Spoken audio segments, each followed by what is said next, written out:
ये समझ सकते हैं कि आयोग कितना अयोग्य हो चुका है। माफी तो हम नहीं मांगने वाले हैं। 2 साल जेल काट लेंगे वो सही है। एक शिक्षक को ये क्रिमिनल बोलेंगे, ये पूरी देश देख रही है कि बिहार में क्या हो रहा है। गली गली में लोगों को ये हल्ला है कि सीटें बेची जा रही हैं, एसडीएम की सीटें बेची जा रही हैं, जो डीएसपी की सीटें बेची जा रही हैं। हम माफी नहीं मांगेंगे तो नहीं मांगेंगे। मर जाना कबूल है, जेल जाना कबूल है। बच्चों के लिए लड़े थे, री एग्जाम बीपीएससी कंडक्ट करा लेता है तो उसके लिए बीपीएससी जो कहेगा वो हम कर लेंगे, छोड़ेंगे नहीं किसी को भी। बच्चों के भविष्य के साथ खेलने का अधिकार किसी को नहीं है। अगर कोई राजनेता आ रहा है तो उसे वो भगाएगा तो नहीं। और ये राजनीतिकरण क्यों हुआ है? माननीय मुख्यमंत्री इसमें हस्तक्षेप नहीं किए। यदि वो 2 दिन 4 दिन के अंदर, 1 हफ्ते के अंदर हस्तक्षेप कर लेते तो किसी को राजनीतिकरण नहीं होने देता। देखिए, बीपीएससी ने कई सारे ऐसे बयान जारी किए, ऐसे नोटिफिकेशन जारी किए जिससे भ्रम की स्थिति पैदा हो गई। और अध्यक्ष महोदय ने स्पष्ट कई मीडिया में और अखबारों में कहा था कि वो जरूरत लगेगी तो नॉर्मलाइजेशन करेंगे,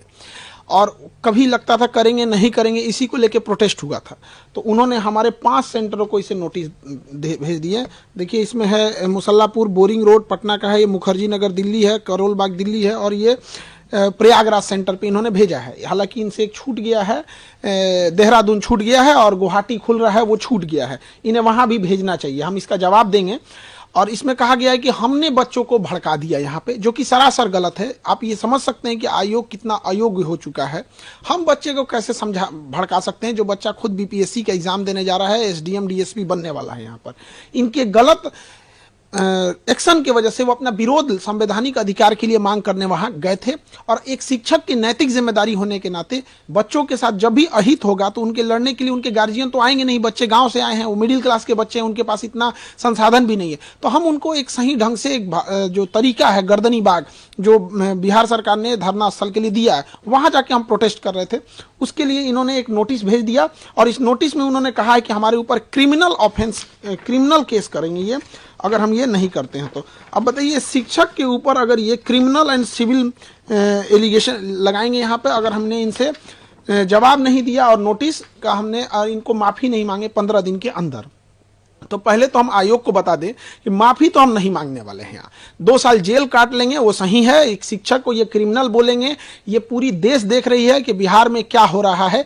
हम कोई अपने लिए नहीं लड़ने गए थे, विद्यार्थियों के हक के लिए लड़ाई लड़ने गए थे यहाँ पर।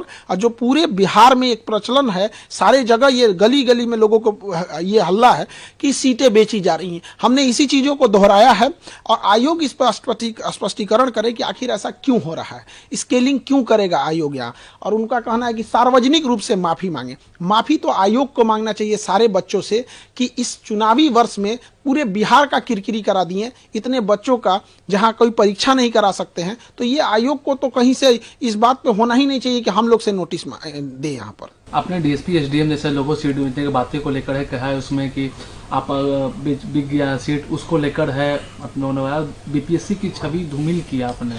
बीपीएससी स्वयं अपनी छवि धूमिल की है। जिसका पेपर लीक हो जाता है, जिसके चेयरमैन कहते हैं कि इस पेपर को कोई नहीं फाड़ सकता, उसको कोई रगड़ कैसे फाड़ दे, जो कहता है कि यहाँ पर सबसे सुरक्षित बापू परीक्षा परिसर बिहार का सबसे अच्छा सुरक्षित है, वहां से सबसे ज्यादा हंगामा हो जाए, इससे ज्यादा छवि क्या खराब हो सकती है। आरा में पिछले साल पेपर लीक हो गया, इस साल ऐसे हो गया यहाँ पर, तो इससे हम क्या छवि खराब करेंगे। दूसरा कि जो एसडीएम की सीटें बेची जा रही हैं, जो डीएसपी की सीटें बेची जा रही हैं, ये तमाम मीडिया में चले हुए चीजें हैं। तो एक जिम्मेदार नागरिक होने के नाते और एक विद्यार्थियों का शिक्षक होने के नाते ये मेरा कर्तव्य बनता है कि हम इसको और बड़े मुद्दे पर उठाएं ताकि इस पर जांच हो सके।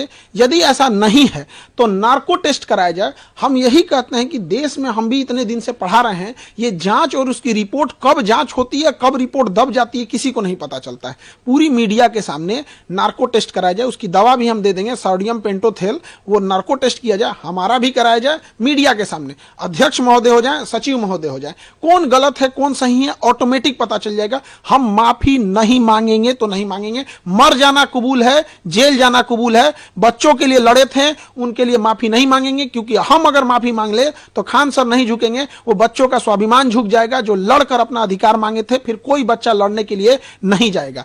रही बात बच्चों के री एग्जाम की, अगर आयोग बच्चों के हित को ध्यान रखते हुए री एग्जाम कंडक्ट करा देता है, दोबारा बोलते हैं री एग्जाम बीपीएससी कंडक्ट करा लेता है, तो उसके लिए बीपीएससी जो कहेगा वो हम कर लेंगे। बच्चों के हित में ध्यान रखने के लिए जो सजा है वो हम कबूल कर लेंगे, चाहे आयोग कुछ भी कहे, लेकिन ऐसे तो माफी नहीं मांगेंगे। आगे अब खान सर क्या करेंगे आप? इस नोटिस का जवाब देंगे और एक बीपीएससी को भी नोटिस भेजेंगे कि आपने पूरे विद्यार्थियों को 5 लाख स्टूडेंट को मेंटल ट्रोमा में रखें।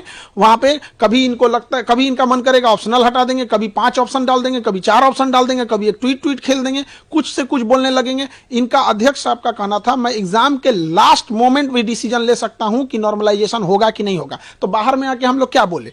हम शिक्षकों को इन्होंने ये समझाने की नहीं कोशिश की थी, बल्कि ये थोपने की कोशिश की थी कि हम नॉर्मलाइजेशन करने जा रहे हैं, आप बच्चों को समझाइए। तो हम क्यों इनके डिसीजन को भागी बनेंगे? हमने इनसे यही कहा था कि आप बच्चों से बात करके बैठ लीजिए। तो इन्होंने कहा कि ठीक है, आप बच्चों को समझा दीजिए कि 15 नवंबर को हम एक बच्चों की मीटिंग बुलाएंगे। हम लोग के तो वैल्यू हम लोग तो बोल दिए कि आयोग बोले हैं कि 15 नवंबर को मीटिंग बुलाएंगे। क्या इससे आयोग की मंशा पर उसकी छवि धूमिल नहीं होती है? तो ये सब चीजों में आयोग को सोचना चाहिए। क्या अब आगे आप क्या गवर्नर या किसी बड़े डिग्निशन से क्या आप बात? अब हमारा तो यहाँ पे है, गवर्नर साहब से यहाँ पे फाइल रेडी है और मुख्यमंत्री साहब से। अब हम गवर्नर और मुख्यमंत्री साहब के पास जाएंगे इसको लेके, और हाईकोर्ट में हम बहुत पहले जा चुके हैं। हाईकोर्ट में पिटीशन लगा दिए थे हम 16 दिसंबर को ही। अब इत्तेफाक से क्या कहिएगा, उस समय छुट्टी हो गया था, तो ये 16 दिसंबर 2024 को परीक्षा के 3 दिन बाद ही हमने मतलब बिना किसी को बताए हमने लगा दिया वहां पर। लेकिन ये कहिए कि बच्चों की या किसके कहिए कि हाईकोर्ट छुट्टी पे चली गई, तो हम ये तीनों जगह अब जाएंगे। हम छोड़ेंगे नहीं किसी को भी। बच्चों के भविष्य के साथ खेलने का अधिकार किसी को नहीं है। वो बच्चे मिडिल क्लास से आ रहे हैं, कोई गरीब है, वो देख रहा होता है कि गलत हो रहा है,